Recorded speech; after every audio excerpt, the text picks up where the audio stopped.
How is the new NATO 3 modeled on Cold War strategies? The alliance is revisiting old tactics with a modern twist, reshaping defense in a world of new threats and technologies. During the Cold War, NATO's strongest tool was deterrence, making potential adversaries think twice before attacking. NATO 3 brings this back with renewed vigor. It emphasizes quick deployment of highly mobile troops and advanced surveillance to detect threats early.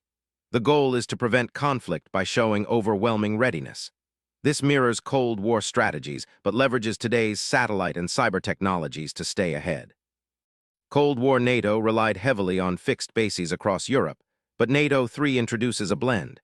It keeps strategic bases, but adds highly mobile units that can shift quickly to hotspots. This dynamic approach counters modern hybrid warfare and fast-moving threats. It's a nod to Cold War forward defense, but adapted to unpredictable modern battlefields. During the Cold War, intelligence and misinformation were key. NATO 3 expands this concept into cyberspace. It invests heavily in cyber defense to protect member states from hacking and misinformation campaigns. This digital battlefield is the new front line, echoing old espionage, but on a high-tech scale. Protecting information integrity is as critical now as guarding physical borders once was. The Cold War was defined by strong alliances that deterred aggression. NATO 3 revitalizes this spirit by deepening cooperation, sharing intelligence, and conducting joint training exercises. This unity sends a clear message. An attack on one is an attack on all.